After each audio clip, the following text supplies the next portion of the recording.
जो साइबर सुरक्षा चुनौतियां और अवसर विषय पे एक दिन की कार्यशाला नाइलेट गोरखपुर में की जा रही है। उसमें जो मुख्य बिंदु हैं वो साइबर सुरक्षा की चुनौती को समझना है।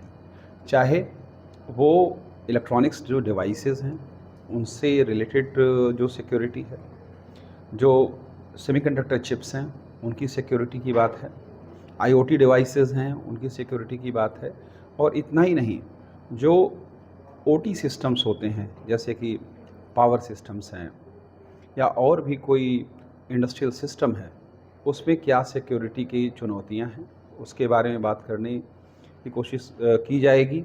इसके अलावा जो डिजिटल इकोसिस्टम है, चाहे वो यूपीआई हो, हमारी डिजिटल इकॉनमी हो, साइबर लॉ हो या डीपीडीपी एक्ट है, उसके अंतर्गत क्या क्या नए प्रावधान हैं उनके बारे में बात होंगी।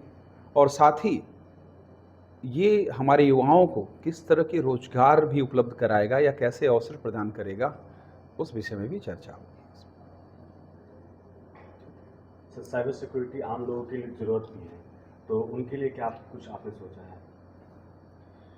सबसे पहले ये बहुत महत्वपूर्ण है कि साइबर सिक्योरिटी की ज़रूरत जानने की ज़रूरत एक 10 साल के बच्चे से लेकर एक 70 साल के बुज़ुर्ग को है, क्योंकि सभी लोग आज के डेट में मोबाइल डिवाइसेस का यूज़ करते हैं या इंटरनेट का किसी न किसी तरीके से वो प्रयोग करते ही हैं, वो कनेक्टेड हैं।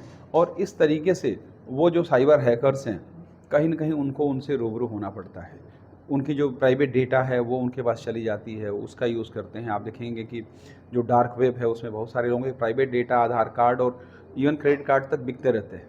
तो अपने डाटा को कैसे सुरक्षित रखें, कैसे हम प्राइवेसी एक्ट को समझें कि अगर कोई काम करेंगे तो वो किसी की प्राइवेसी ब्रीच ना हो, हमारा डेटा कहीं गलत जगह ना चला जाए, हमसे कोई ऐसा काम ना हो जाए जो कि साइबर क्राइम के दायरे में आ जाए अनजाने में ही।